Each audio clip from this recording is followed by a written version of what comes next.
Good afternoon, ma'am.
Good afternoon. Good afternoon, ma'am. Good afternoon.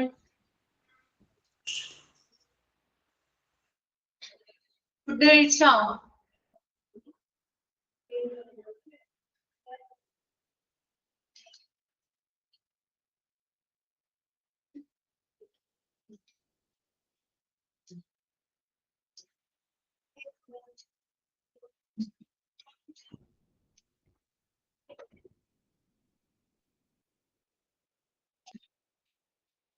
Okay. കഴിഞ്ഞ ക്ലാസ്സിൽ എടുത്ത കാര്യങ്ങളൊക്കെ വായിച്ചു നോക്കിയിരുന്നോ?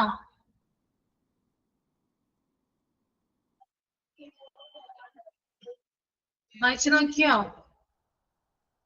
ലബോറട്ടറി സർവീസുമായി ബന്ധപ്പെട്ട് മോക്ക് ടെസ്റ്റ് ചെയ്യാൻ പറ്റുന്നുണ്ടോ? കഴിഞ്ഞ ക്ലാസ് വരെ ഞാൻ കൊടുത്തിട്ടുള്ള എല്ലാ മോക്ക് ടെസ്റ്റുകളും അറ്റൻഡ് ചെയ്യാൻ പറ്റുന്നുണ്ടോ? മാം അഞ്ചാമത്തെ ക്വസ്റ്റ്യൻ അതിൽ തെറ്റാണല്ലോ. മോക്ക് ടെസ്റ്റിൽ അഞ്ചാമത്തെ മോക്ക് ടെസ്റ്റിലോ ഏതായിരുന്നു ക്വസ്റ്റ്യൻ? ഒന്ന് വായിക്കാമോ?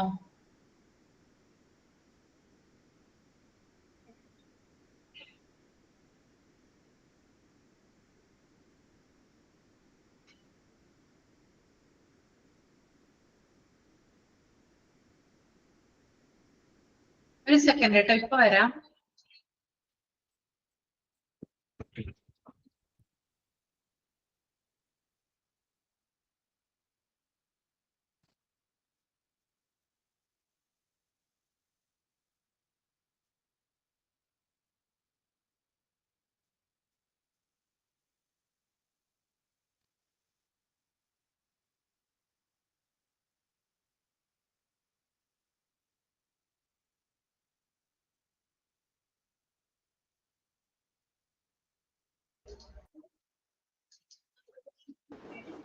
മാം ഉണ്ടോ?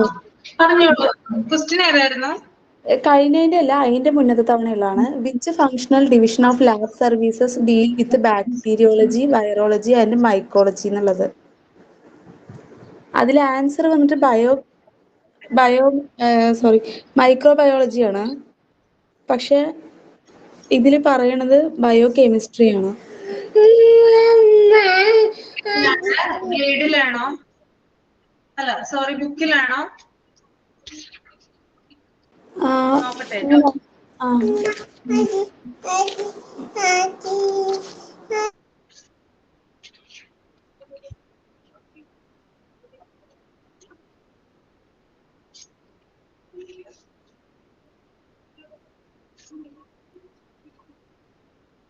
ഒന്നുകൂടി റീഡ് ചെയ്തേ ഷാനി.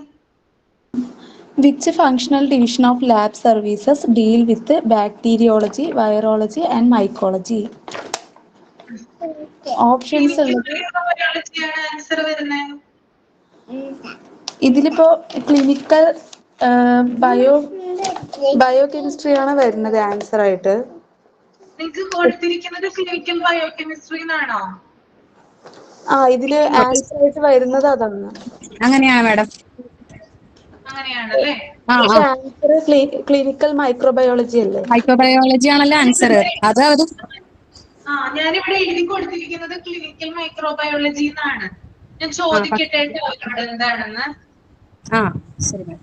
നിങ്ങൾക്ക് വന്നിരിക്കുന്ന ഓപ്ഷൻസ് ഒന്ന് പറയാമോ ഏതൊക്കെയാണെന്ന്? ഓപ്ഷൻസ് എല്ലാം ഉണ്ട് മാഡം, പക്ഷെ നമ്മൾ അത് കറക്റ്റ് ചെയ്തിട്ട് അത് ടിക്ക് ഇല്ല, നമുക്ക് ഇൻഡു ആയിട്ടേക്കണേ ആൻസർ കറക്റ്റ് ചെയ്തിട്ട്. കെമിസ്ട്രി ആണ് നിങ്ങൾക്ക് ആൻസർ ആയിട്ട് വന്നിരിക്കുന്നത് അല്ലെ? Biochemistry. Options clinical pathology, clinical biochemistry, urine analysis, clinical microbiology. എല്ലാ ഓപ്ഷൻസ് എല്ലാം ഉണ്ട് അതിനകത്ത്. പക്ഷെ ഓപ്ഷൻസിൽ വരുന്നുണ്ട്, നമ്മൾ ടിക്ക് ആൻസർ ചെയ്തിട്ട് നമുക്ക് ഇൻഡു ആണ് വരുന്നത്, ടിക്ക് തന്നിട്ടില്ല. Okay okay okay. അപ്പൊ ക്ലിനിക്കൽ ബയോകെമിസ്ട്രി ആണ് നിങ്ങൾക്ക് ആൻസർ ആയിട്ട് വരുന്നതെന്നല്ലേ പറയുന്നേ? ആണോ? അല്ല, ക്ലിനിക്കൽ മൈക്രോബയോളജി അതാണ് ആൻസർ. ഏത് ഒന്നും ആൻസർ വരുന്നില്ലേ? ആൻസർ വരുന്നുണ്ട് മാഡം, പക്ഷെ മറ്റേ ബയോകെമിസ്ട്രി ആണ് ടിക്ക് കാണിക്കുന്നത്, അതല്ലല്ലോ കറക്റ്റ്. Okay okay okay. ഞാനത് തിരുത്തിയേക്കാം കേട്ടോ.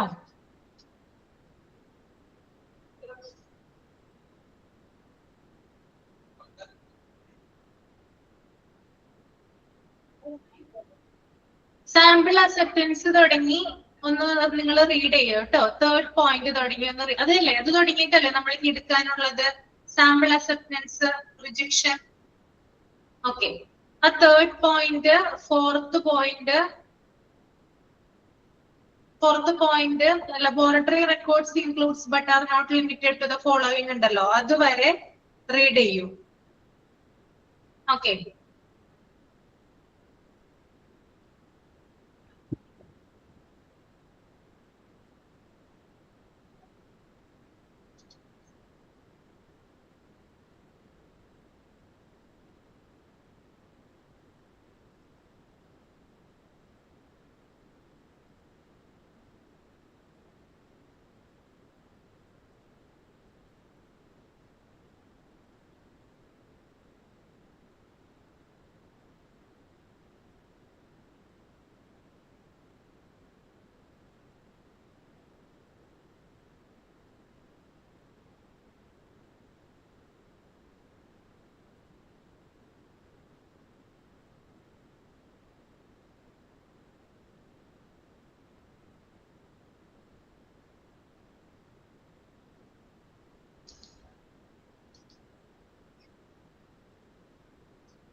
വായിച്ചു കഴിയുമ്പോ തമ്പ് ചെയ്യാം കേട്ടോ.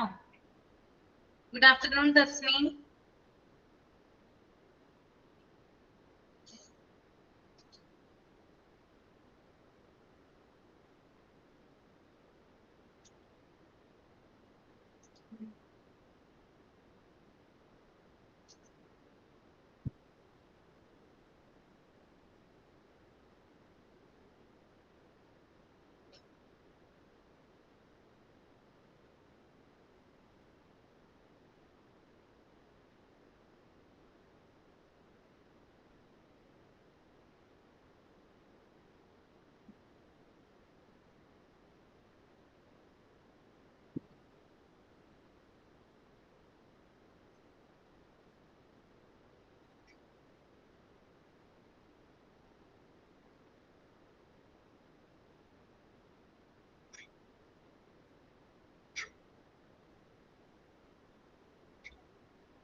ഓക്കെ, നോക്കിക്കോളൂ കേട്ടോ.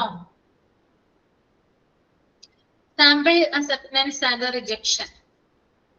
First point, all specimens should be checked on receiving in the laboratory for fitness for test. These checks should include suitable container, quantity, volume. In case of blood urine sample, quality of sample in the case of tissue samples, any leakage, etc.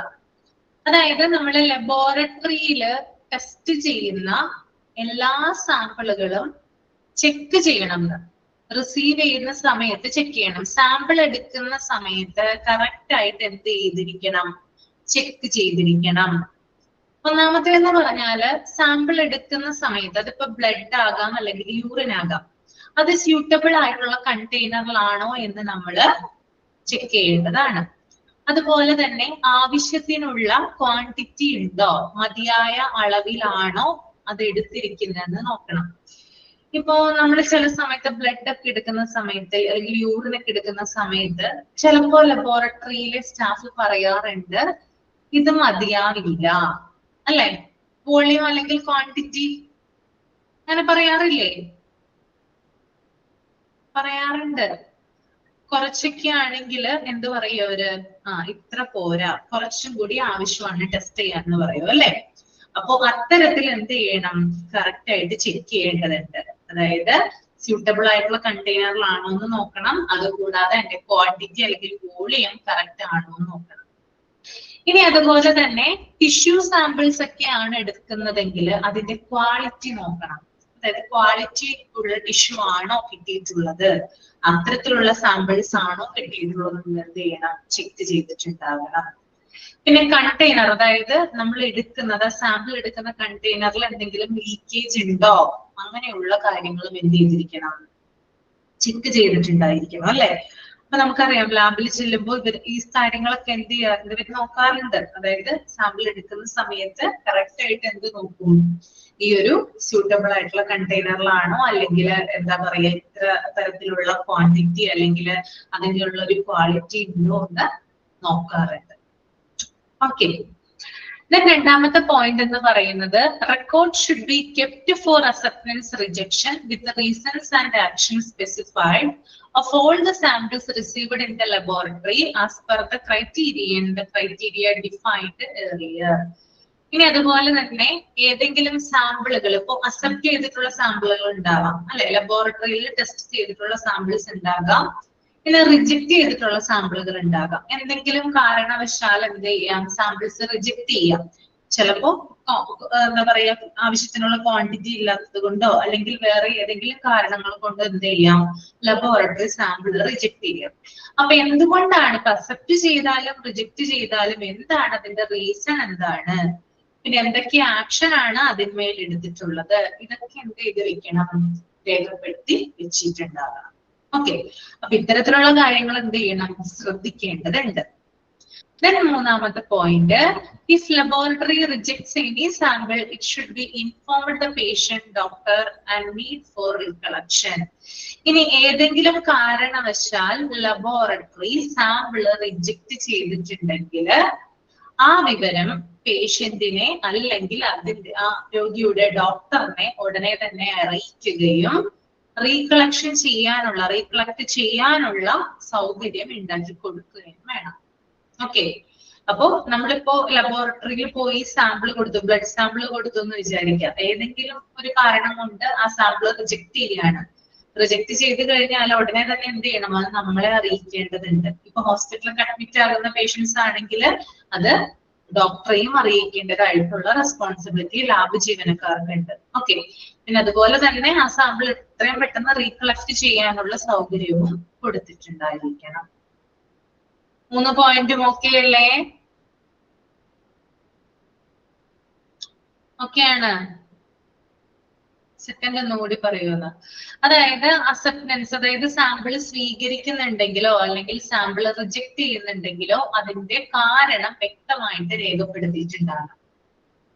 ഇപ്പൊ എന്തെങ്കിലും ഒരു കാരണം കൊണ്ട് sample reject ചെയ്തു എന്ന് വിചാരിക്കുക, ആ reason എന്താണെന്ന് ലാബില് വ്യക്തമായിട്ട് ഒരു ബുക്കിൽ രേഖപ്പെടുത്തി വെച്ചിട്ടുണ്ടായിരിക്കണം. ഓക്കെ, അതാണ് അവിടെ പറയുന്നത്. അതായത് അവർ പറയുന്ന ക്രൈറ്റീരിയ അനുസരിച്ചിട്ട് വേണം അത് റിപ്പോർട്ട് ചെയ്ത് വെക്കാനായിട്ട്. അതാണ് സെക്കൻഡ് പോയിന്റ് കേട്ടോ. ഓക്കെ, ഇനി നമ്മൾ നോക്കാൻ പോകുന്നത് ലബോറട്ടറി റെക്കോർഡാണ്. First point, all the released laboratory reports should be stored as per the national regulator needs. അതായത് ലാബ് പുറത്തിറക്കുന്ന എല്ലാത്തരം ലബോറട്ടറി റിപ്പോർട്ടുകളും ദേശീയ നിയന്ത്രണ നിയമങ്ങൾക്കനുസരിച്ചായിരിക്കണം പുറത്തിറക്കേണ്ടത്. ഞാൻ പറഞ്ഞിട്ടുണ്ടായിരുന്നു NABL എന്ന് പറയുന്ന ഒരു സ്ഥാപനമുണ്ട്. ആ സ്ഥാപനത്തിന്റെ അണ്ടറിലാണ് ഇന്ത്യയിലെ എല്ലാ ലാബുകളും പ്രവർത്തിക്കുന്നത്. മാത്രമല്ല നമ്മുടെ ഇന്ത്യ ഗവൺമെന്റിനും അതിന് കീഴെ പ്രവർത്തിക്കുന്ന ഹെൽത്ത് ഡിപ്പാർട്ട്മെന്റിനും ഒക്കെ ഓരോ എന്താ പറയാ പ്രൊസീജിയേഴ്സ് ഉണ്ട്, അല്ലെങ്കിൽ റൂൾസ് ആൻഡ് പ്രൊസീജിയേഴ്സ് ഉണ്ട്. അതനുസരിച്ചിട്ടാണ് എല്ലാത്തരം സ്ഥാപനങ്ങളും പ്രവർത്തിക്കുന്നത്. അപ്പോ ലാബ് പുറത്തിറക്കുന്ന എല്ലാത്തരം റിപ്പോർട്ടുകളിലും എന്ത് വേണം, അത് ദേശീയ നിയന്ത്രണ നിയമങ്ങൾക്കനുസരിച്ചിട്ടായിരിക്കണം അത് പുറത്തിറക്കേണ്ടത് കേട്ടോ. നാഷണൽ റെഗുലേറ്ററി നീഡ്സ് അനുസരിച്ചിട്ടായിരിക്കണം റിപ്പോർട്ടുകൾ പുറത്തിറക്കേണ്ടത്. അവർ പറയുന്ന റൂൾസ് ആൻഡ് പ്രൊസീജിയേഴ്സ് ഉണ്ട്, അതനുസരിച്ചിട്ട് വേണം ലാബുകൾ എന്ത് ചെയ്യാൻ, റിപ്പോർട്ടുകൾ പുറത്തിറക്കാനായിട്ട്.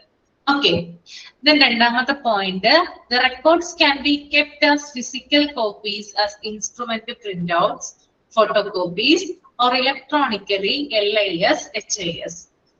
റെക്കോർഡ് എന്ന് പറയുന്നത് അതായത് ലാബിൽ സൂക്ഷിക്കുന്ന റെക്കോർഡ്സ്, ഇപ്പൊ റിപ്പോർട്ടുകളാവട്ടെ അത് ഫിസിക്കൽ കോപ്പീസ് ഉണ്ടാവും, അതായത് പ്രിന്റ് ഔട്ടുകളായിട്ടാണ് നമുക്ക് എടുത്തു തരുന്നത്. ഓക്കെ, പ്രിന്റ് ഔട്ടുകളായിട്ട് എന്ത് ചെയ്യും, രോഗികൾക്ക് പേഷ്യൻസിന് എടുത്തു കൊടുക്കും. പിന്നെ ആവശ്യമെങ്കിൽ അതിന്റെ കോപ്പീസ് ലാബ് ജീവനക്കാർക്കും സൂക്ഷിക്കുന്നതാണ്. അതുപോലെ തന്നെ ഈ ഒരു കോപ്പികളുടെ വിവരങ്ങൾ, അതായത് ഇത്തരത്തിലുള്ള പേഷ്യൻസിന്റെ ലാബിന്റെ ഡീറ്റെയിൽസ് LIS അല്ലെങ്കിൽ HIS സൂക്ഷിച്ചിട്ടുണ്ടാകും. ലബോറട്ടറി ഇൻഫർമേഷൻ സിസ്റ്റം അതൊരു സോഫ്റ്റ്വെയർ ആണ് ലബോറട്ടറികളിൽ ഉപയോഗിക്കുന്നത് കേട്ടോ. ലബോറട്ടറി ഇൻഫർമേഷൻ സിസ്റ്റം അല്ലെങ്കിൽ ഹോസ്പിറ്റൽ ഇൻഫർമേഷൻ സിസ്റ്റം, ആ ഒരു സോഫ്റ്റ്വെയറിൽ വ്യക്തമായിട്ടും ലാബ് റിപ്പോർട്ടുകൾ സൂക്ഷിച്ചിട്ടുണ്ടായിരിക്കും. അപ്പൊ രണ്ടു തരത്തിലും, ഒന്ന് ഫിസിക്കൽ കോപ്പീസ് അതായത് പ്രിന്റ് ഔട്ടുകളായിട്ട് റിപ്പോർട്ടുകൾ സൂക്ഷിക്കാം. രണ്ടാമത്തത് സിസ്റ്റത്തിൽ എന്ത് ചെയ്യാം, സിസ്റ്റത്തിൽ LIS എന്ന് പറയുന്ന അല്ലെങ്കിൽ HIS എന്ന് പറയുന്ന സോഫ്റ്റ്വെയർ വഴി എന്ത് ചെയ്യാം, റിപ്പോർട്ടുകൾ കെപ്റ്റ് ചെയ്യാനായിട്ട് സാധിക്കും. ഇപ്പൊ നമ്മൾ ലാബിൽ ചെല്ലുന്ന സമയത്ത് നമ്മൾ ബില്ല് കാണിച്ചു കൊടുത്തു എന്ന് വിചാരിക്കാം. നമുക്ക് ബില്ല് തരുമല്ലോ അവര്, ബിൽ നമ്പറൊക്കെ ഉള്ള ഒരു റെസിപ്റ്റ് തരില്ലേ, അത് നമ്മൾ കാണിച്ചു കൊടുക്കുമ്പോൾ റിപ്പോർട്ട് ആയിട്ടില്ലെങ്കിൽ അവർ കമ്പ്യൂട്ടറിലാണ് നോക്കുക അല്ലെ. അതായത് പ്രിന്റ് ഔട്ട് ആയിട്ട് പുറത്തെടുത്ത് വെച്ചിട്ടില്ലെങ്കിൽ, ഫോട്ടോ കോപ്പി ആയിട്ട് പുറത്തെടുത്ത് വെച്ചിട്ടില്ലെങ്കിൽ അവർ നേരെ കമ്പ്യൂട്ടറിൽ നോക്കും. എന്നിട്ട് എന്താണ് ചെയ്യുക, പ്രിന്റ് ഔട്ട് എടുത്ത് തരികയാണ് ചെയ്യുക അല്ലെ. അങ്ങനെയല്ലേ ചെയ്യുന്നേ ലാബില്, ആണോ? അപ്പൊ രണ്ട് തരത്തിലും, ഒന്ന് LIS അല്ലെങ്കിൽ HIS എന്ന് പറയുന്ന സിസ്റ്റം സോഫ്റ്റ്വെയറിൽ സൂക്ഷിക്കാം, അല്ലെങ്കിൽ പ്രിന്റ് ഔട്ടുകളായിട്ട് ഫിസിക്കൽ കോപ്പീസ് ആയിട്ട് പുറത്തെടുത്ത് വെക്കാം. ഓക്കെ, ഇനി മൂന്നാമത്തെ point, use of LIS, laboratory information system, laboratory information management system enables a laboratory to track specimens from receipt, processing, testing and reporting to storage. അതായത് LIS എന്ന് പറയുന്ന ലബോറട്ടറി ഇൻഫോർമേഷൻ സിസ്റ്റം അഥവാ laboratory information management system, ഇത് രണ്ടും ഒന്ന് തന്നെയാണ് കേട്ടോ. LIS അല്ലെങ്കിൽ LIMS എന്ന് പറയും, രണ്ടും ഒന്ന് തന്നെയാണ്. രണ്ട് മൂന്ന് പേരുകളിൽ അത് അറിയപ്പെടുന്നു എന്ന് മാത്രം. അപ്പൊ LIS അഥവാ LIMS ഉപയോഗിച്ചുകൊണ്ടാണ് ട്രാക്ക് അതായത് സാമ്പിൾസ് കളക്ട് ചെയ്യുന്നത് മുതൽ ബ്ലഡ് സാമ്പിളിന്റെ റിപ്പോർട്ട് പേഷ്യന്റിന് കൊടുക്കുന്നത് വരെയുള്ള എല്ലാ കാര്യങ്ങളും ട്രാക്ക് ചെയ്യുന്നത് ഈ ഒരു സോഫ്റ്റ്വെയർ ഉപയോഗിച്ചുകൊണ്ടാണ്. ഓക്കെ, അപ്പോ രോഗിയുടെ സാമ്പിൾ സ്വീകരിക്കുന്നത് മുതൽ അതിന്റെ പ്രോസസ്സിംഗ്, അതിന്റെ പരിശോധന, റിപ്പോർട്ടിംഗ്, സ്റ്റോറേജ് തുടങ്ങിയ എല്ലാ കാര്യങ്ങളും ട്രാക്ക് ചെയ്യുന്നതിന് വേണ്ടിയിട്ട് ഈ ഒരു LIS അഥവാ LIMS എന്ന് പറയുന്ന സോഫ്റ്റ്വെയർ ആണ് ഉപയോഗിക്കുന്നത്.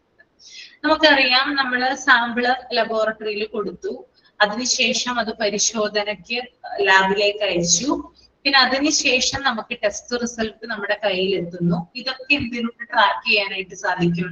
പരിശോധന എവിടം വരെ ആയിന്ന്, അതായത് പുറത്തിരിക്കുന്ന റിസപ്ഷനിലിരിക്കുന്ന കമ്പ്യൂട്ടറിലും അകത്തിരിക്കുന്ന കമ്പ്യൂട്ടറിലും ഒക്കെ ഇത്തരത്തിലുള്ള വിവരങ്ങൾ ക്രോഡീകരിച്ചിട്ടുണ്ട്, അഥവാ കോർഡിനേറ്റ് ചെയ്തിട്ടുണ്ട്. അപ്പൊ പുറത്തിരിക്കുന്ന റിസപ്ഷനിസ്റ്റ് എന്ത് ചെയ്യാൻ പറ്റും? ഈ വിവരങ്ങള് ട്രാക്ക് ചെയ്യാനായിട്ട് സാധിക്കും. ഇപ്പൊ ഒരു 8 മണിക്ക് നമ്മൾ സാമ്പിൾ കൊടുത്തു എന്ന് വിചാരിക്കാം. ഒരു 10 മണിയാവുമ്പോഴാണ് നമ്മളോട് ചെല്ലാനായിട്ട് പറഞ്ഞിരിക്കുന്നത് റിപ്പോർട്ട് മേടിക്കാനായിട്ട്. ഓക്കെ, അപ്പൊ ഒരു 9:45 നമ്മൾ അവിടെ ചെന്നു എന്ന് വിചാരിക്കാം. അപ്പൊ റിസപ്ഷനിസ്റ്റിനോട് നമ്മൾ ചോദിക്കുവാണ്, ഒന്ന് റിപ്പോർട്ട് ആയില്ലേ, തരാമോ എന്ന് ചോദിക്കുകയാണ്. അപ്പൊ അവര് പറയും 1 മിനിറ്റ് ഒന്ന് ചെക്ക് ചെയ്യട്ടെ എന്ന് പറയും. എന്നിട്ട് അവർ എന്ത് ചെയ്യും? നേരെ LIS അഥവാ LIMS, അതായത് ലബോറട്ടറി ഇൻഫോർമേഷൻ സിസ്റ്റം എന്ന് പറയുന്ന സോഫ്റ്റ്വെയറിൽ ഈ പേഷ്യന്റിന്റെ ബിൽ നമ്പറും പേരും ID ഒക്കെ അടിച്ചു കൊടുത്തിട്ട് നോക്കും റിസൾട്ട് ആയോ. അപ്പൊ ട്രാക്ക് ചെയ്യാനായിട്ട് പറ്റും. അത്തരത്തില് ഈ സോഫ്റ്റ്വെയർ ഉപയോഗിച്ചുകൊണ്ടുള്ള എല്ലാത്തരം കാര്യങ്ങളും ലബോറട്ടറിയിൽ ചെയ്യാനായിട്ട് സാധിക്കും. ക്ലിയർ അല്ലേ? അപ്പൊ എല്ലാ കാര്യങ്ങളും ചെയ്യാൻ പറ്റും കേട്ടോ. നോക്കിയാ നിങ്ങള് track specimens, receipt, processing, testing, reporting to storage. ഇത്രയും കാര്യങ്ങൾ LIS-ൽ അല്ലെങ്കിൽ LIMS-ലാണ് ചെയ്യാനായിട്ട് സാധിക്കുക. ഓക്കെ, അപ്പൊ ലബോറട്ടറിയിൽ നമ്മൾ ഉപയോഗിക്കുന്ന സോഫ്റ്റ്വെയർ ആണ് LIS അല്ലെങ്കിൽ LIMS എന്ന് പറയുന്നത്. ഹോസ്പിറ്റലിൽ നമ്മൾ ഉപയോഗിക്കുന്ന സോഫ്റ്റ്വെയർ ആണ് HIS എന്ന് പറയുന്നത് കേട്ടോ, അല്ലെങ്കിൽ HIMS എന്ന് പറയുന്നത്. അത് നമുക്ക് ഡീറ്റെയിൽ ആയിട്ട് മൊഡ്യൂൾ 4 ആണെന്ന് തോന്നുന്നു. 4-ല് ഒരു ചാപ്റ്റർ ഉണ്ട്, അതിനകത്ത് പഠിക്കാനുണ്ട് ഇതിന്റെ ഡീറ്റെയിൽസ്. ഇപ്പൊ നിങ്ങൾ ഇത്രയും ജസ്റ്റ് അറിഞ്ഞിരുന്നാ മതി കേട്ടോ. അപ്പൊ ലബോറട്ടറി റെക്കോർഡ് ഒക്കെ അല്ലേ?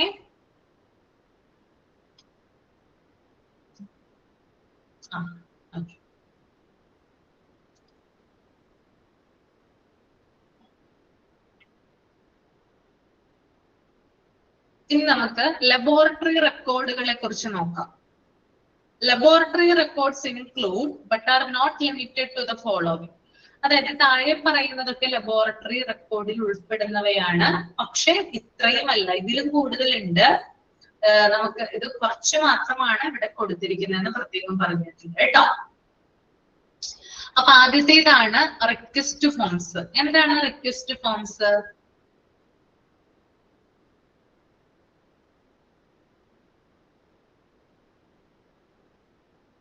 റിക്വസ്റ്റ് ഫോംസ് എന്താ?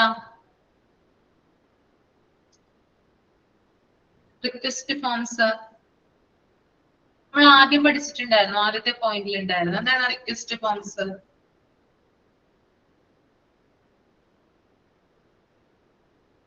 കമന്റ് ചെയ്തേ. ഡോക്ടറുടെ പ്രിസ്ക്രിപ്ഷൻ ആണ് അല്ലെ, ഡോക്ടർ എഴുതി തരുന്ന ഫോം ആണ്. ലാബില് ടെസ്റ്റ് ചെയ്യുന്നതിന് വേണ്ടിയിട്ട് പൂരിപ്പിക്കുന്ന ഫില്ല് ചെയ്യുന്ന ഒരു ഫോം ആണ് എന്ത്? റിക്വസ്റ്റ് ഫോം എന്ന് പറയുന്നത് അല്ലെ. അത് നമ്മള് ലാബിൽ കൊണ്ട് ചെന്നാലാണ് അവര് നമുക്ക് ആ ടെസ്റ്റുകളൊക്കെ നോക്കിയിട്ട് ഇത് ചെയ്ത് തരുള്ളൂ അല്ലെ. ഓക്കെ, കഴിഞ്ഞ ദിവസം ഒരു ഇൻസിഡന്റ് ഉണ്ടായി, പേഴ്സണൽ ആയിട്ട് പറയുന്നതാണ്. ഇതുമായി ബന്ധപ്പെട്ടിട്ട് ഞാൻ പറയാം. അതായത് കഴിഞ്ഞ ദിവസം രാത്രി ഞാൻ പുറത്തിറങ്ങുന്ന സമയത്ത് ചെരുപ്പില് പാമ്പ് കിടപ്പുണ്ടായിരുന്നു. ഞാന് രാത്രിയായിരുന്നു, ഒരു 8:15 ആയിട്ടുണ്ടാകും. ചെറിയൊരു പാമ്പായിരുന്നു. ഞാൻ കാലിട്ടു, ചെരുപ്പില് കാലിട്ടു. ലെഫ്റ്റ് കാലിലെ ചെരുപ്പായിരുന്നു. ചെരുപ്പ് ഇട്ടു. അപ്പൊ തന്നെ എന്തോ ഒരു സംഭവം, എന്തോ ഒരു ഹാർഡായിട്ടുള്ള ഒരു സാധനം വന്ന് മുട്ടുന്ന പോലെ തോന്നി. പെട്ടെന്ന് തന്നെ കാല് വലിച്ചപ്പോ അത് ഞാനിങ്ങനെ കുടഞ്ഞു കളഞ്ഞു. ചെരുപ്പുമ്പോ തന്നെ ഇരിപ്പുണ്ടായിരുന്നു. അപ്പൊ ഞാനിങ്ങനെ കുടഞ്ഞു കളഞ്ഞു. അപ്പൊ എന്റെ കാലിന്റെ ലെഫ്റ്റ് സൈഡിലായിട്ട് അത് വന്ന് വീണു. അപ്പോ പിന്നെ ഞാൻ ഓടിച്ചാടി അകത്തോട്ട് കയറി കഴിഞ്ഞപ്പോ പെട്ടെന്ന് ഹസ്ബൻഡ് മോനൊക്കെ വന്നു. അപ്പൊ എന്താന്ന് ചോദിച്ചു വന്നു. അപ്പൊ ഞാൻ പറഞ്ഞു പാമ്പ് എന്ന് പറഞ്ഞ് ഞാൻ ടച്ച് ചെയ്തു. അപ്പൊ അവര് നോക്കിയപ്പോൾ ചെരുപ്പിൽ തന്നെ ഇങ്ങനെ ചുരുണ്ട് കൂടി കിടക്കുക. അപ്പൊ സാധാ ചേര പോലുള്ള പാമ്പൊന്നും അല്ല. അപ്പൊ സംഭവം വിഷമുള്ള പാമ്പായിരുന്നു. വളവളപ്പെന്ന് പറയും, ആ പാമ്പായിരുന്നു. അപ്പൊ തന്നെ ബൈറ്റും കാര്യങ്ങളൊക്കെ ഉണ്ടാന്ന് നോക്കി. ബൈറ്റും കാര്യങ്ങൾ ഉണ്ടാന്ന് നോക്കിയപ്പോ ബൈറ്റും കാര്യങ്ങളൊന്നും ഇല്ല. പക്ഷെ എന്നിരുന്നാലും പേടിച്ചു പോയി. ചെറിയതാണല്ലോ, അപ്പൊ നമുക്കറിയില്ല എന്താണെങ്കിൽ വലിയ ചെറിയ സ്ക്രാച്ച് എന്തെങ്കിലും ഉണ്ടെങ്കിൽ പ്രശ്നമാവുമെന്ന് വിചാരിച്ച് അപ്പൊ തന്നെ അടുത്തുള്ള ഗവൺമെന്റ് ഹോസ്പിറ്റലിൽ പോയി ഡോക്ടറെ കാണിച്ചു. പക്ഷെ അവര് പറഞ്ഞത് അവരപ്പൊ തന്നെ അവര് ബൈറ്റ് ഉണ്ടോന്നൊന്നും നോക്കുന്നില്ല, ജസ്റ്റ് 2 ഇഞ്ചക്ഷൻ എടുത്തു. എന്നിട്ട് അവര് പറഞ്ഞു LF-ലോട്ട് പോവാനായിട്ട് പറഞ്ഞു. അപ്പോ ഞാൻ പറഞ്ഞു അത് വേണ്ട, അത് പ്രശ്നമൊന്നുമില്ല, എനിക്കൊന്ന് കൺഫേം ചെയ്യാൻ വന്നതാണ്, ഞാൻ വൈദ്യം കാര്യങ്ങളൊന്നും ഇല്ല, ഞാൻ ഓക്കെയാണ്. കാരണം എനിക്ക് പെട്ടെന്ന് ഈ തലയൊക്കെ കറങ്ങുന്ന പോലെ ഉള്ളൊരു ഭയങ്കരമായിട്ടുള്ള ബുദ്ധിമുട്ടും കാര്യങ്ങളൊക്കെ വന്നു, അതുകൊണ്ട് പേടിച്ചു പോയിട്ടാണെന്ന് തോന്നുന്നു. അങ്ങനെ അപ്പൊ തന്നെ വീട്ടിലേക്ക് പോന്നു. പിറ്റേ ദിവസം ആയപ്പോഴും എനിക്ക് ബുദ്ധിമുട്ടുകളും കാര്യങ്ങളും ഉണ്ട്. അപ്പൊ ഞാൻ ഡോക്ടറിനെ വിളിച്ചു, ഞാൻ സ്ഥിരം കാണിക്കുന്ന ഡോക്ടറിനെ വിളിച്ചു. അപ്പൊ ഡോക്ടർ എന്നോട് പറഞ്ഞു BT-CT പ്ലേറ്റ്ലെറ്റിന്റെ കൗണ്ട് ഒന്ന് നോക്കാനായിട്ട് പറഞ്ഞു. ബ്ലീഡിംഗ് ടൈമും കോട്ടിംഗ് ടൈമും പ്ലേറ്റ്ലെറ്റിന്റെ അളവൊന്ന് നോക്കാൻ പറഞ്ഞു. അങ്ങനെ ഞാൻ അടുത്തുള്ള ലാബില് ചെന്നു. അടുത്തുള്ള ലാബിൽ ചെന്നപ്പോ ഇങ്ങനെ എന്തുകൊണ്ടാണ് ഇത് നോക്കുന്നതെന്ന് അവർ ചോദിച്ചു. അപ്പൊ ഞാൻ പറഞ്ഞു ഇങ്ങനൊരു സംഭവം ഉണ്ടായതുകൊണ്ടാണെന്ന്. അപ്പൊ എന്നോട് ചോദിച്ചു റിക്വസ്റ്റ് ഫോം വേണമെന്ന് പറഞ്ഞു. കാരണം സ്നേക് ബൈറ്റിന്റെ സംശയം ഉള്ളത് കൊണ്ടാണ് അവരങ്ങനെ ചോദിക്കുന്നത്. അപ്പൊ ഞാൻ പറഞ്ഞു ഇല്ല, റിക്വസ്റ്റ് ഫോം ഇല്ല. എന്നിട്ട് ഞാൻ പിന്നെ ഡോക്ടറെ വിളിച്ചിട്ട് നേരിട്ട് ഡോക്ടറുമായിട്ട് അവരെ കൊണ്ട് സംസാരിപ്പിച്ചിട്ടാണ് എനിക്ക് അവരെ ടെസ്റ്റ് ചെയ്ത് തന്നത്. ഭാഗ്യത്തിന് പേടിയായിരുന്നു രാത്രി വരെ, കാരണം നമ്മൾ ആ സമയം 24 മണിക്കൂറാണല്ലോ, ആ സമയമാവുന്നവരിങ്ങനെ പേടിയായിരുന്നു. ഭാഗ്യത്തിന് കുഴപ്പമൊന്നും ഉണ്ടായിരുന്നില്ല. ബ്ലീഡിംഗ് ടൈമും കോട്ടിംഗ് ടൈമും പ്ലേറ്റ്ലെറ്റിന്റെ അളവൊക്കെ സാധാരണയായിരുന്നു. അപ്പോ ആ ഒരു സംഭവം ഉണ്ടായി. ഇത് റിക്വസ്റ്റ് ഫോമുമായിട്ട് കണക്ട് ചെയ്തതാണ് കേട്ടോ. കാരണം പല ലബോറട്ടറീസും റിക്വസ്റ്റ് ഫോം ഇല്ലെങ്കിൽ നമുക്ക് ആവശ്യത്തിനുള്ള ടെസ്റ്റുകൾ ചെയ്തു തരില്ല. ഓക്കെ, അപ്പൊ അത്തരത്തിലുള്ള റെക്കോർഡുകൾ എന്ത് ചെയ്യണം, നമ്മള് ഈ ഒരു ലബോറട്ടറിയിൽ കെറ്റ് ചെയ്യേണ്ടതായിട്ടുണ്ട് കേട്ടോ. ഓക്കെ, ക്ലിയർ ആണോ? അപ്പൊ ഞാനൊരു എന്റെ ഒരു എക്സ്പീരിയൻസുമായിട്ട് കണക്ട് ചെയ്തതാണിത്. പല ലബോറട്ടറികളും ചോദിക്കും റിക്വസ്റ്റ് ഫോം. നമുക്ക് സെൽഫായിട്ട് പല ടെസ്റ്റുകളും ചെയ്യാം, പക്ഷെ ചില ടെസ്റ്റുകൾ ചെയ്യാനായിട്ട് നമുക്ക് ഡോക്ടറുടെ പ്രിസ്ക്രിപ്ഷൻ കൂടിയേ തീരും. ഓക്കെ, ഇപ്പൊ ഓക്കെയാണ് ഹരിത, ഇപ്പൊ കുഴപ്പമൊന്നുമില്ല. മിനിയന്നെയായിരുന്നു, മിനിയന്നെന്ന് പറഞ്ഞാല് വെള്ളിയാഴ്ച 2. ഓക്കെ, ശ്രദ്ധിക്കാം.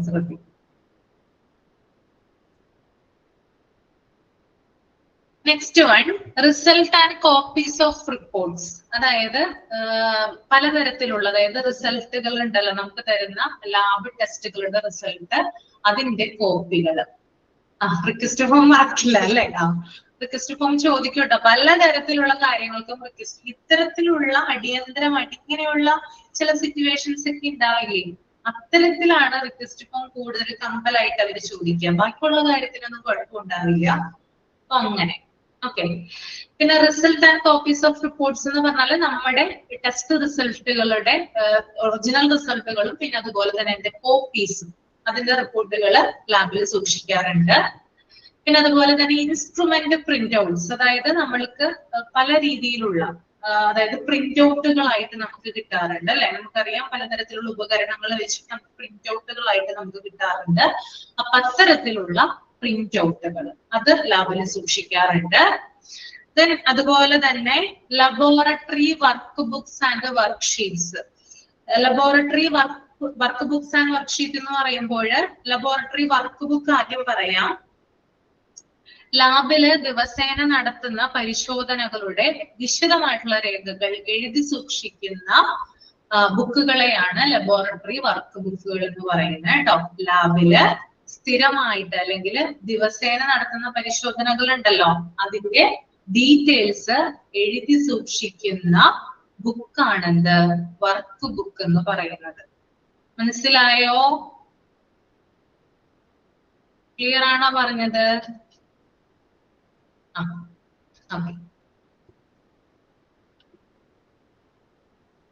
ഇനി വർക്ക്ഷീറ്റ് എന്താണെന്ന് നോക്കാം. അതായത് രോഗികളിൽ എന്തെങ്കിലും പരിശോധനകൾ നടത്തുമ്പോൾ, പേഷ്യൻസിൽ പരിശോധനകൾ ടെസ്റ്റുകൾ നടത്തുമ്പോൾ താൽക്കാലികമായിട്ട് ഉപയോഗിക്കുന്ന ഡാറ്റ ഷീറ്റിനെയാണ് വർക്ക് ഷീറ്റ് എന്ന് പറയുന്നത് കേട്ടോ.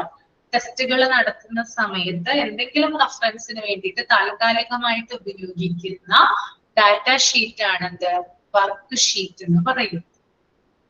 ഓക്കെ, ക്ലിയർ ആണോ?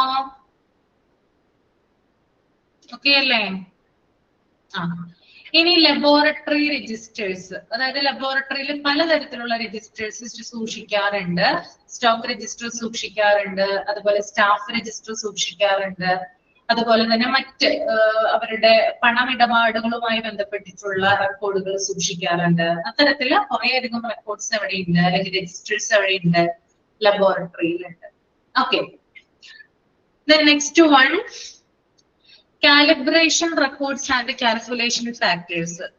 Calibration record എന്ന് പറഞ്ഞാല് ലാബിലെ എക്യുപ്മെന്റുകൾ അല്ലെങ്കിൽ ലാബിലെ ഉപകരണങ്ങള് ശരിയായി പ്രവർത്തിക്കുന്നുണ്ടോ അല്ലെങ്കിൽ ക്വാളിഫൈഡ് ആയിട്ടുള്ള ഉപകരണങ്ങളാണോ എന്ന്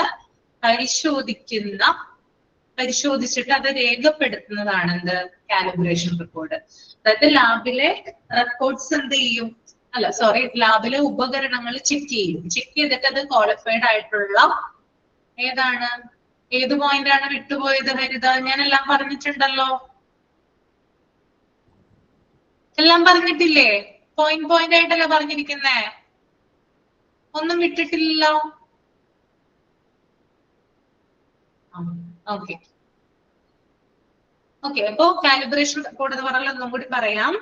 ലാബ് ഉപകരണങ്ങൾ ശരിയായി പ്രവർത്തിക്കുന്നുണ്ടോ അല്ലെങ്കിൽ അത് ക്വാളിഫൈഡ് ആണോ എന്ന് ചെക്ക് ചെയ്ത് അത് രേഖപ്പെടുത്തി വെക്കുന്ന ഒരു റെക്കോർഡാണ് എന്ത് കാലിബ്രേഷൻ റെക്കോർഡ് എന്ന് പറയുന്നത് കേട്ടോ. ഓക്കെ, പിന്നെ കാൽക്കുലേഷൻ ഫാക്ടേഴ്സ് എന്ന് പറഞ്ഞാൽ അതുമായി ബന്ധപ്പെട്ട് തന്നെയാണ് ഉപകരണങ്ങളുടെ ശരിയായിട്ടുള്ള പ്രവർത്തനങ്ങൾ അങ്ങനെയുള്ള കാര്യങ്ങളൊക്കെ നോട്ട് ചെയ്ത് വെക്കുന്നതാണ് കേട്ടോ. ഓക്കെ, ഇനി അടുത്തത് QC റെക്കോർഡ്സ് ആണ്, അതായത് ക്വാളിറ്റി ലബോറട്ടറി രജിസ്റ്റർ. പറഞ്ഞു ഹരിത, ഞാൻ പറഞ്ഞിട്ടുണ്ടായിരുന്നു.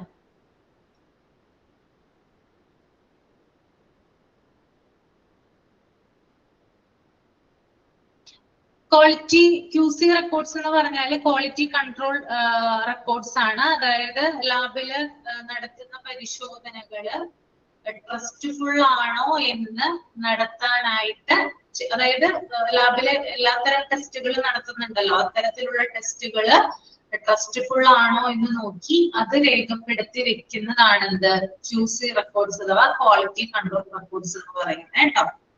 ഓക്കെ, ദെൻ അടുത്തത് incident book corrective action reports. Incident book എന്ന് പറഞ്ഞാൽ ഇപ്പോൾ ലാബില് എന്തെങ്കിലും ഒരു കാര്യം സംഭവിച്ചു എന്ന് വിചാരിക്കാം. ഉദാഹരണം, തെറ്റായിട്ടുള്ള സാമ്പിൾ ലേബലിംഗ് നടത്തി, അല്ലെങ്കിൽ തെറ്റായിട്ടുള്ള പരിശോധനകൾ നടത്തി, അല്ലെങ്കിൽ ബ്ലഡ് സാമ്പിള് മാറിപ്പോയി. ഇത്തരത്തിലുള്ള സംഭവങ്ങളൊക്കെ ഉണ്ടാകുമ്പോൾ അതിന്റെ ഡീറ്റെയിൽസ് രേഖപ്പെടുത്തി വെക്കുന്നതാണ് incident book and corrective action reports എന്ന് പറയുന്നത്. ഓക്കെ, ഫോർ എക്സാമ്പിൾ ആയിട്ട് ഇപ്പോ ഒരു പേഷ്യന്റ് വന്നിട്ട് ആ പേഷ്യന്റിന് നമ്മൾ തെറ്റായിട്ടുള്ള ഒരു ടെസ്റ്റ് ആണ് നടത്തിയെന്ന് വിചാരിക്കാം. ആ ടെസ്റ്റ് നടത്തിയ ദിവസം, അതായത് എന്നാണ് ആ ടെസ്റ്റ് നടത്തിയത്, അതിന്റെ ടൈം എപ്പോഴായിരുന്നു, എന്തായിരുന്നു റീസൺ, ഇങ്ങനെയുള്ള കാര്യങ്ങളൊക്കെയാണ് ഈ ഇൻസിഡന്റ് ബുക്കില് രേഖപ്പെടുത്തി വെക്കുന്നത്. മനസ്സിലായോ? ഇൻസിഡന്റ് ബുക്ക് എന്ന് പറഞ്ഞാൽ എന്താണ്? ഏതെങ്കിലും കാരണവശാൽ തെറ്റായിട്ടുള്ള ടെസ്റ്റുകളോ കാര്യങ്ങളോ ഒക്കെ ചെയ്യുവാണെങ്കിൽ അതിന്റെ ഡീറ്റെയിൽസ് എഴുതിയിരിക്കുന്ന ബുക്കാണ് ഇൻസിഡന്റ് ബുക്ക്. ഇനി കറക്റ്റീവ് ആക്ഷൻ റിപ്പോർട്ട് എന്ന് പറഞ്ഞാൽ അതിന്മേൽ എന്ത് നടപടിയാണ് ലബോറട്ടറി സ്വീകരിച്ചത്. ഒരാളുടെ ബ്ലഡ് സാമ്പിൾസ് രണ്ടുപേരുടെ അന്യോന്യം മാറിപ്പോയി എന്ന് വിചാരിക്കുക. അപ്പോ രണ്ടുപേർക്കും റോങ് ആയിട്ടുള്ള ഇൻഫോർമേഷൻ അല്ലെങ്കിൽ റോങ് ആയിട്ടുള്ള ലാബ് റിപ്പോർട്ടുകളായിരിക്കും പോയിട്ടുണ്ടാവുക അല്ലെ. അപ്പൊ അതിന്മേലെ ധാരാളം എഫക്റ്റുകൾ ഉണ്ടാവും അല്ലെ, പ്രത്യാഘാതങ്ങൾ സംഭവിക്കാം, കോൺസിക്വൻസ് ഉണ്ടാകാം. അപ്പോ ആ ഒരു കാര്യത്തിന്മേല് എന്ത് നടപടിയാണ് ലാബ് സ്വീകരിച്ചത്, അത്തരത്തിലുള്ള കാര്യങ്ങൾ രേഖപ്പെടുത്തി വെക്കുന്നതാണ് കറക്റ്റീവ് ആക്ഷൻ റിപ്പോർട്ട് എന്ന് പറയുന്നത് കേട്ടോ. ഓക്കെ, ഇനി next one, stock cards and supply cards. അതെന്താണ് നമുക്ക് നോക്കാം. സ്റ്റോക്ക് കാർഡുകൾ എന്ന് പറയുന്നത് ലാബിൽ ഉപയോഗിക്കുന്ന, നമ്മൾ കുറെ കാര്യങ്ങൾ ലബോറട്ടറിയുമായി ബന്ധപ്പെട്ട് പറഞ്ഞിട്ടുണ്ടായിരുന്നു അല്ലെ, റീഏജൻസ്, കെമിക്കൽസ്, കൺസ്യൂമബിൾസ് അല്ലെ, അത്തരത്തിലുള്ള കാര്യങ്ങൾ ആദ്യം നമ്മൾ ലബോറട്ടറിയുടെ തുടക്ക ഭാഗത്ത് പറഞ്ഞിട്ടുണ്ടായിരുന്നില്ലേ. ലാബിൽ ഉപയോഗിക്കുന്ന കെമിക്കൽസിനെ കുറിച്ച് അല്ലെ, സോഡിയം സിട്രേറ്റ് പോലുള്ള കെമിക്കൽസിനെ കുറിച്ച് പറഞ്ഞിട്ടുണ്ടായിരുന്നില്ലേ, ഓർക്കുന്നുണ്ടോ? ഇല്ല. ലാബിൽ എന്ത് ഉപയോഗിക്കാം? ധാരാളം കെമിക്കൽസ് ഉപയോഗിക്കാം, പിന്നെ റീഏജൻസുകൾ ഉപയോഗിക്കാം, പിന്നെ കൺസ്യൂമബിൾസ് ഉണ്ടാകാം. ഇത്തരത്തിലുള്ള, അതായത് ലാബിൽ ഉപയോഗിക്കുന്ന റീഏജന്റുകൾ, കെമിക്കലുകൾ, കൺസ്യൂമബിൾസ് എന്നിവയുടെ വരവ് ചിലവ്, ഓക്കെ, റവന്യൂ ആൻഡ് എക്സ്പെൻസ് എന്ന് പറയും. വരവ് ചിലവ് രേഖപ്പെടുത്തുന്ന ഷീറ്റ് ആണെന്ത് സ്റ്റോക്ക് കാർഡ്സ് എന്ന് പറയുന്നത്. ഓക്കെ, അപ്പൊ എന്ത് സാധനങ്ങള് ലാബിൽ ഇപ്പോ എന്തെങ്കിലും കെമിക്കല് വാങ്ങിച്ചു, ഇപ്പൊ സോഡിയം സിട്രേറ്റ് പോലുള്ള കെമിക്കല് വാങ്ങിച്ചു എന്ന് വിചാരിക്കാം, അതിന്റെ വരവും ചെലവും ഒക്കെ എഴുതി വെക്കുന്ന കാർഡാണെന്ത് സ്റ്റോക്ക് കാർഡ് എന്ന് പറയുന്നത്. ക്ലിയർ ആണോ?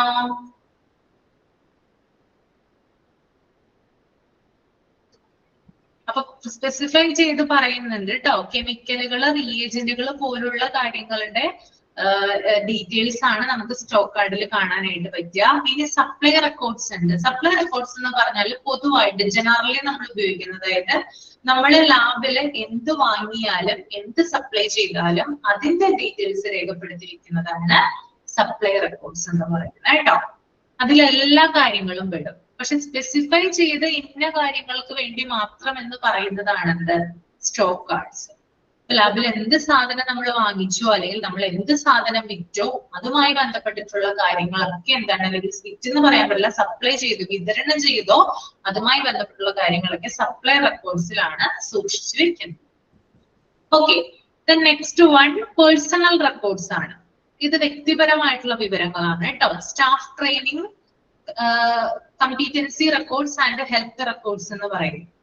അതായത് പേഴ്സണൽ റെക്കോർഡുമായി ബന്ധപ്പെട്ട് സ്റ്റാഫുകളുടെ ട്രെയിനിങ്, അതായത് അവിടെ വർക്ക് ചെയ്യുന്ന സ്റ്റാഫുകൾക്ക് എത്തരത്തിലുള്ള ട്രെയിനിങ്ങുകളാണ് കൊടുത്തിട്ടുള്ളത്, അതുപോലെ തന്നെ എന്താണ് അവര് ശരിയായിട്ട്, അതായത് അവരുടെ ഹെൽത്ത് റെക്കോർഡ് അങ്ങനെയുള്ള കാര്യങ്ങളാണ്. അവരുടെ ആരോഗ്യപരമായിട്ട് അവർ ഓക്കെ ആണോ, അവർ ഇപ്പോ ഒരു ലാബിൽ വർക്ക് ചെയ്യുന്ന ആളുകൾ അല്ലെങ്കിൽ ഹോസ്പിറ്റലിൽ വർക്ക് ചെയ്യുന്ന ആളുകൾ എന്ന് പറഞ്ഞാൽ അവരുടെ ടെസ്റ്റുകളും മറ്റുമൊക്കെ നടത്താറുണ്ട് അല്ലെ.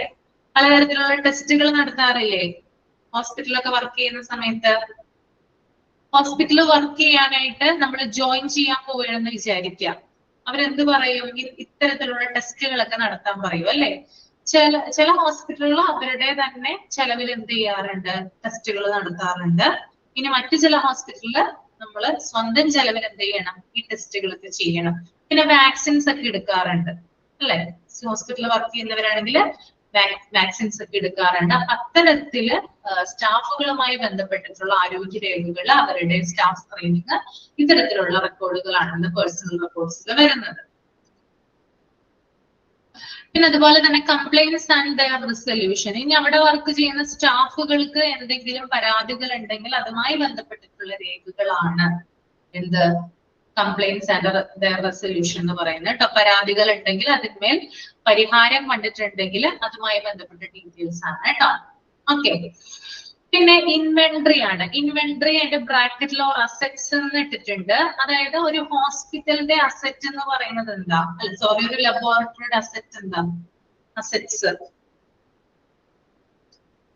അവിടെ ഉപയോഗിക്കുന്ന ഉപകരണങ്ങളല്ലേ, മെഷീൻസ് ആണ് അവരുടെ അസെറ്റ്സ് അല്ലെ, സമ്പാദ്യ മെഷീൻസ് ആണ്. ഓക്കെ, അപ്പൊ അതിന്റെ രേഖകൾ, എന്തൊക്കെ ഉപകരണങ്ങളാണ് ഉപയോഗിക്കുന്നത്, അത് എപ്പോഴാണ് വാങ്ങിച്ചത്, അതിന്റെ എക്സ്പയറി ഡേറ്റ് എന്നാണ്, അങ്ങനെ തുടങ്ങി ധാരാളം കാര്യങ്ങളാണ് ഇൻവെന്ററിയിൽ വരുന്നത്.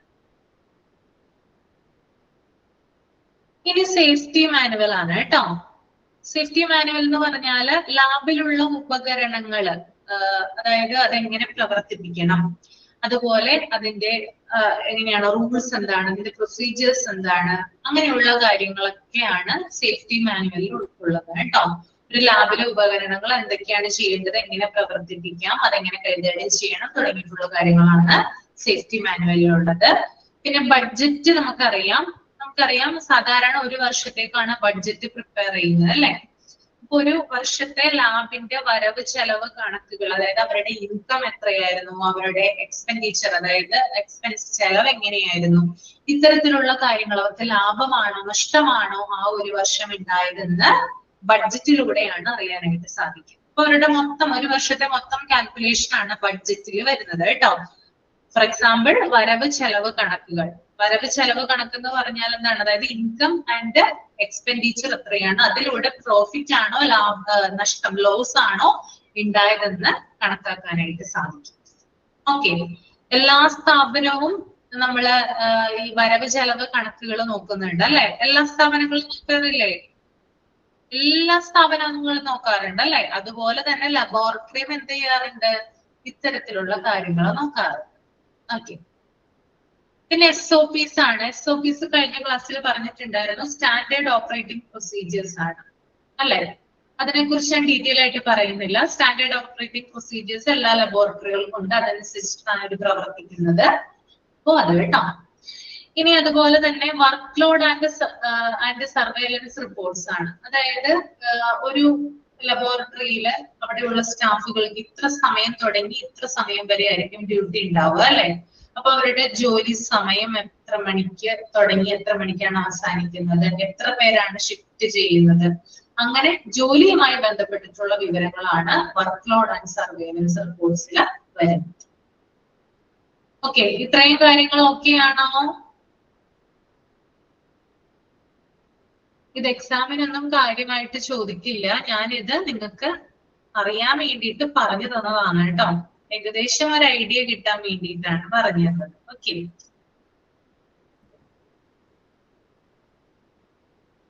ഇനി നെക്സ്റ്റ് വായിച്ചോളൂ കേട്ടോ. സേഫ്റ്റി ഇൻ ലബോറട്ടറീസ് വായിച്ചോളൂ.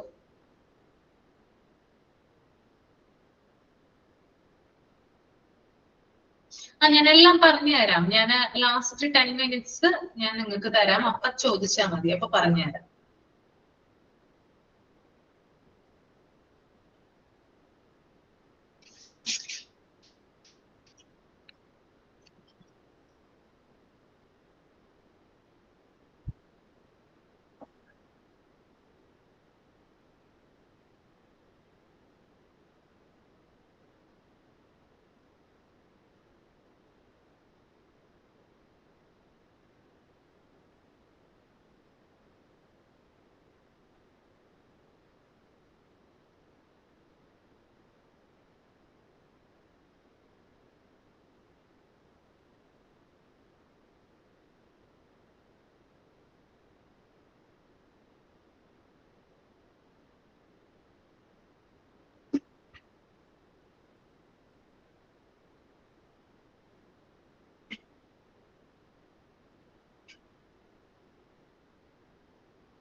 കഴിഞ്ഞോ?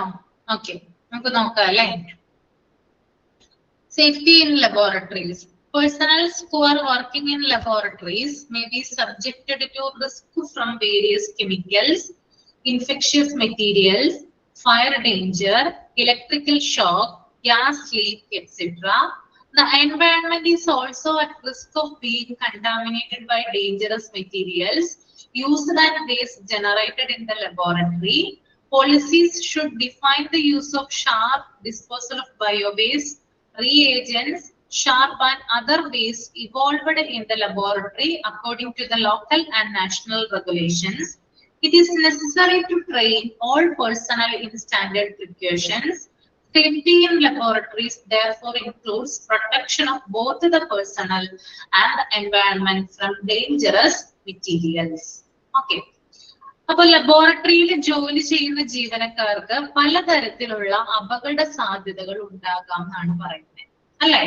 ലബോറട്ടറിയിൽ വർക്ക് ചെയ്യുന്ന ജീവനക്കാർക്ക് എന്തുണ്ടാകാം? പലതരത്തിലുള്ള ഡേഞ്ചറസ് ആയിട്ടുള്ള ഇൻസിഡൻസും ഉണ്ടാകാനുള്ള ചാൻസ് കൂടുതലാണ്. ഫോർ എക്സാമ്പിൾ, അതായത് കെമിക്കൽസ് എന്ത് ചെയ്യുന്നുണ്ട്, ലബോറട്ടറിയിൽ യൂസ് ചെയ്യുന്നുണ്ട്, അല്ലെ? അപ്പൊ കെമിക്കൽ എക്സ്പ്ലോഷൻ ഉണ്ടാകാനുള്ള ചാൻസ് കൂടുതലാണ്.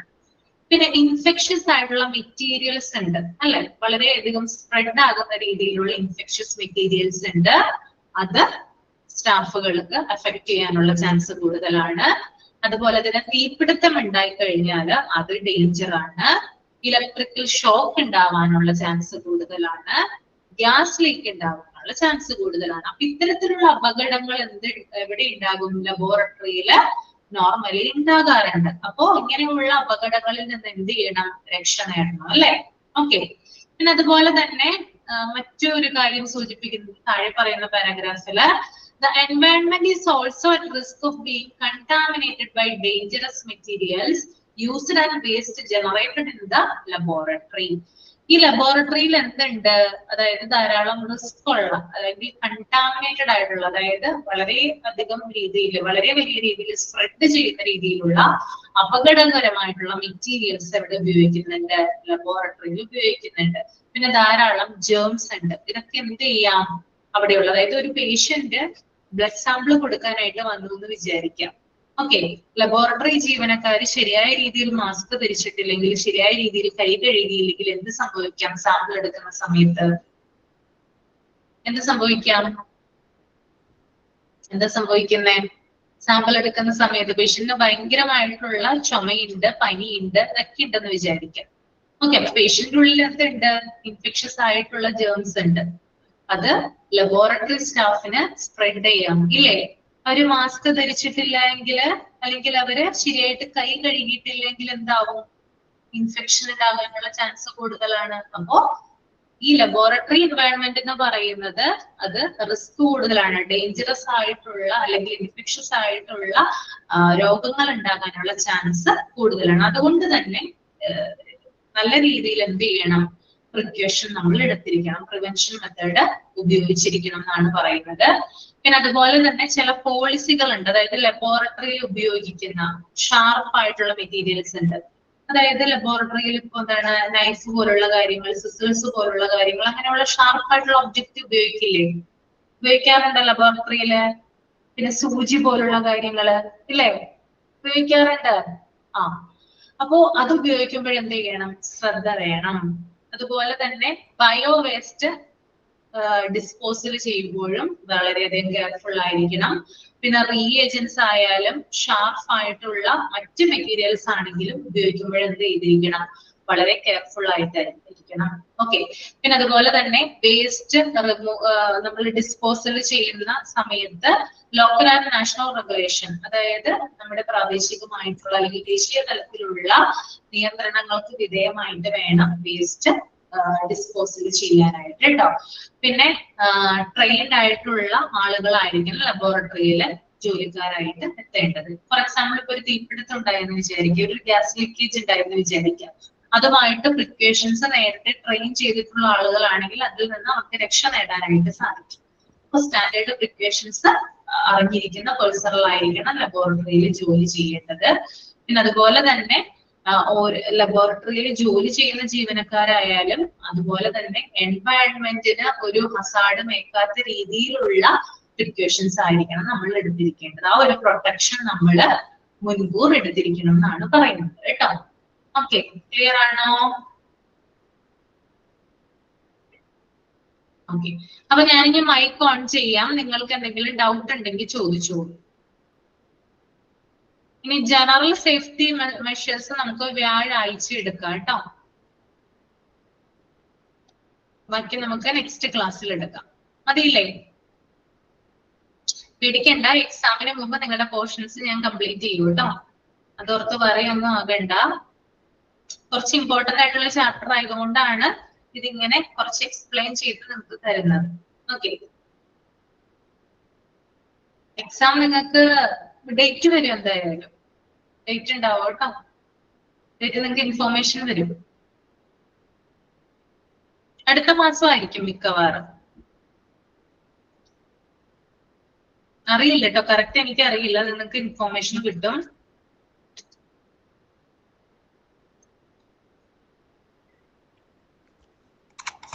ഞാൻ മൈക്ക് ഓൺ ചെയ്തിട്ടുണ്ട്.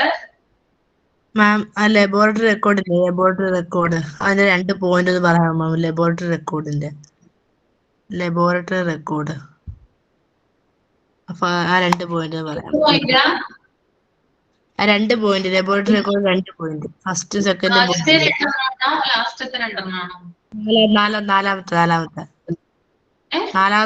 ലബോറട്ടറി റെക്കോർഡ് ഇല്ലേ, അത് 2 പോയിന്റ് ഉണ്ടല്ലോ, അത് 2 എണ്ണം. 3 പോയിന്റ്സ് ഉണ്ട് അതിനകത്ത്. അത് 2 പോയിന്റ് പറഞ്ഞാൽ മതി, കാരണം കണ്ണ് ക്ലിയർ ആയില്ലായിരുന്നു. ഏത് പോയിന്റ് ആണ് പറയേണ്ടത്? ഏത് പോയിന്റ് പറയേണ്ടത്? ആ 1ഉം 2ഉം മാം, ഫസ്റ്റ് സെക്കൻഡ് പോയിന്റ്. അതായത് ലബോറട്ടറി റിപ്പോർട്ട് നമ്മൾ പുറത്തിറക്കുമ്പോൾ, ഇപ്പൊ ഹരിത ബ്ലഡ് ടെസ്റ്റ് ചെയ്യാൻ പോയെന്ന് വിചാരിക്കാം. ഹരിതയ്ക്ക് ബ്ലഡ് ടെസ്റ്റിന്റെ റിപ്പോർട്ട് തന്നു എന്ന് വിചാരിക്കാം. ഈ റിപ്പോർട്ട് ലബോറട്ടറി പുറത്തിറക്കുന്ന സമയത്ത് അത് ദേശീയ നിയന്ത്രണങ്ങൾക്ക് വിധേയമായിട്ടായിരിക്കണം ആ ഒരു റിപ്പോർട്ട് പുറത്തിറക്കേണ്ടത്. ഓക്കെ, NABL-നെ കുറിച്ച് ഞാൻ പറഞ്ഞിട്ടുണ്ടായിരുന്നു അല്ലെ. ലാബുകളുടെ എന്താണ് ഒരു ഹയർ അതോറിറ്റിയാണ് NABL എന്ന് പറയുന്നത്. അപ്പൊ അവര് പറയുന്ന ചില സ്റ്റാൻഡേർഡ്സ് ഉണ്ട്, അതുപോലെ ചില റൂൾസ് ആൻഡ് പ്രൊസീജിയേഴ്സ് ഉണ്ട്. അപ്പൊ അതനുസരിച്ചിട്ട് വേണം ലബോറട്ടറി പ്രവർത്തിക്കാൻ. അപ്പൊ ലാബ് റിപ്പോർട്ടുകൾ പുറത്തിറക്കുന്ന സമയത്തും റൂൾസ് ആൻഡ് പ്രൊസീജിയേഴ്സ് പാലിച്ചിരിക്കണം. അത്രേ ഉള്ളൂ. ദെൻ രണ്ടാമത്തെ പോയിന്റ്, റെക്കോർഡ്സ് എന്ന് പറയുന്നത് ഫിസിക്കൽ കോപ്പീസ് ഉണ്ടാകും, അതുപോലെ തന്നെ ഇലക്ട്രോണിക്കലി അത് കെപ്റ്റ് ചെയ്യുകയും ചെയ്യും. 2 രീതിയിലാണ് കോപ്പികൾ സൂക്ഷിക്കുക. ഒന്ന് പറഞ്ഞാൽ ഇൻസ്ട്രുമെന്റ് പ്രിന്റ് ഔട്ടുകളായിട്ട്, അതായത് നമ്മളുടെ അടുത്ത് തരുന്ന ഫോട്ടോ കോപ്പികളായിട്ടുണ്ടാകും. പിന്നൊന്ന് ലബോറട്ടറി ഇൻഫർമേഷൻ സിസ്റ്റം എന്ന് പറയുന്ന ഒരു സോഫ്റ്റ്വെയർ ഉണ്ട്. ആ സിസ്റ്റം അല്ലെങ്കിൽ ആ ഒരു സോഫ്റ്റ്വെയർ ഉപയോഗിച്ചിട്ടാണ് ലബോറട്ടറിയിലെ എല്ലാ പ്രവർത്തനങ്ങളും മെയിൻറ്റെയിൻ ചെയ്ത് കൊണ്ടുപോകുന്നത്. അതില് സൂക്ഷിച്ചിട്ടുണ്ടാകും റിപ്പോർട്ട്. അപ്പൊ ഹരിത ഒരു ബ്ലഡ് ടെസ്റ്റ് ചെയ്യാൻ കൊടുത്തെന്ന് വിചാരിക്കുക. ഹരിതയുടെ കയ്യില് പ്രിന്റ് ഔട്ട് അല്ലെങ്കിൽ ഫോട്ടോ കോപ്പി ആയിട്ട് ഒരു റിപ്പോർട്ട് കിട്ടും. കൂടാതെ ആ ലബോറട്ടറിയിൽ എപ്പോ ചെന്ന് ഹരിത ചോദിച്ചാലും ഹരിതയുടെ റിപ്പോർട്ട് അവർ എടുത്തു തരും. കാരണം എന്താ, LIS എന്ന് പറയുന്ന സോഫ്റ്റ്വെയറിൽ അത് സൂക്ഷിച്ചു വെച്ചിട്ടുണ്ട്. നമ്മുടെ കയ്യിൽ നിന്ന് നഷ്ടപ്പെട്ടു പോയാലും കുഴപ്പമില്ല, ആ ലാബിൽ ഒന്നും കൂടി ചെന്ന് ചോദിച്ചു കഴിഞ്ഞാല് അവരത് തരും. മനസ്സിലായോ? ഇതെന്തെല്ലാം സൂക്ഷിക്കുന്നേ? LIS-ൽ സൂക്ഷിച്ചിരിക്കുന്നുണ്ടാ കേട്ടോ. പിന്നെ ലബോറട്ടറി റെക്കോർഡിനകത്ത് 4 പോയിന്റ്, ആ ഫുൾ പോയിന്റ് പറഞ്ഞില്ലായിരുന്നോ? മറ്റേ ഇൻക്ലൂഡ് ഫോളോയിങ്, അടുത്ത അതിലാ 4ാമത്തെ ആ ലബോറട്ടറി രജിസ്റ്റേഴ്സ് പറയാമോ? ലബോറട്ടറി രജിസ്റ്റേഴ്സ് എന്ന് പറഞ്ഞാൽ പലതരത്തിലുള്ള രജിസ്റ്റേഴ്സ് ഉണ്ട് ലബോറട്ടറിയിൽ. ഇപ്പൊ സ്റ്റാഫുകളുടെ അറ്റൻഡൻസ് രജിസ്റ്റേഴ്സ് ഉണ്ടാകാം, അതുപോലെ ഉപകരണങ്ങളുടെ രജിസ്റ്റേഴ്സ് ഉണ്ടാകാം, അല്ലെങ്കിൽ മറ്റ് എന്താ പറയാ ലബോറട്ടറിയിൽ ഉപയോഗിക്കുന്ന മറ്റ് കാര്യങ്ങളുടെ രജിസ്റ്റേഴ്സ് ഒക്കെ ഉണ്ടാകാം. അപ്പൊ പലതരത്തിലുള്ള റെക്കോർഡുകളെയാണ് ലബോറട്ടറി രജിസ്റ്റേഴ്സ് എന്ന് പറയുന്നത് കേട്ടോ. ഓക്കെ, ഇനി എന്തെങ്കിലും ചോദിക്കാനുണ്ടെങ്കിൽ ചോദിച്ചോളൂ. വേറെ ആർക്കെങ്കിലും?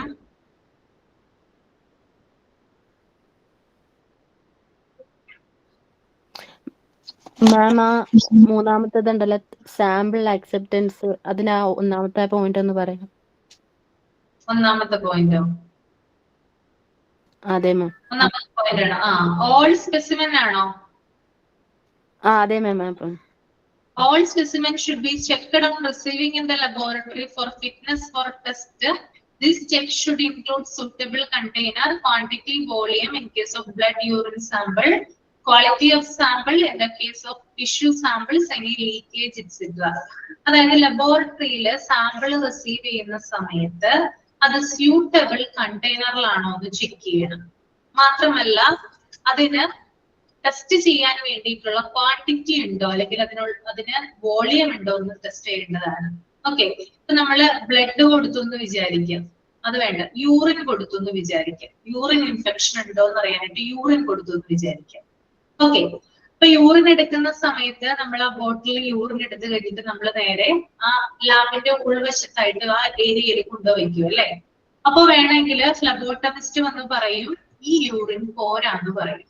അങ്ങനെ പറഞ്ഞിട്ടുണ്ട് ആരോടെങ്കിലും?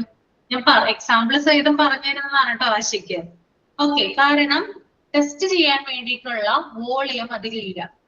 ആ കൊടുത്ത യൂറിൻ സാമ്പിളില് നമുക്ക് ടെസ്റ്റ് ചെയ്യാനുള്ള വോളിയം ഇല്ല. അപ്പൊ വോളിയം ഇല്ലെങ്കിൽ എന്ത് ചെയ്യാൻ പറ്റില്ല? ടെസ്റ്റ് ചെയ്യാൻ പറ്റില്ല. അപ്പൊ രോഗി പോകുന്നതിന് മുമ്പായിട്ട് പറയും റീകളക്ട് ചെയ്യാനായിട്ട് പറയും. ഓക്കെ, അതാണ് അവിടെ പറയുന്നത് കേട്ടോ. Suitable കണ്ടെയ്നറിലാണോ?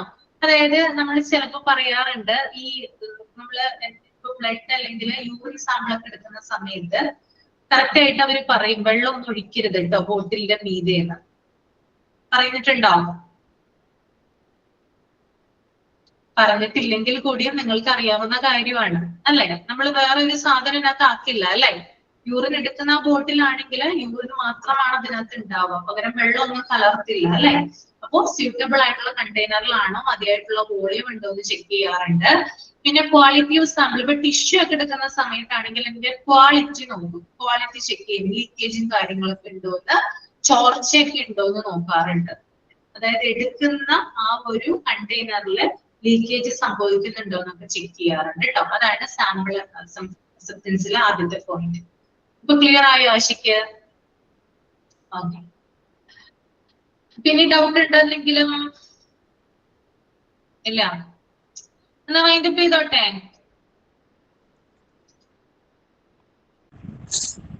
Thank you ma'am. Okay, thank you so much. അപ്പൊ നെക്സ്റ്റ് ക്ലാസ്സിൽ കാണാം. വ്യാഴാഴ്ച എന്റെ ആയിരിക്കും ചിലപ്പോ ക്ലാസ്, മിക്കവാറും ഞാനില്ലെങ്കിൽ ചിലപ്പോ വന്ദന മിസ് ആയിരിക്കും. പറഞ്ഞേ ഉള്ളൂ. Okay, thank you. Thank you ma'am.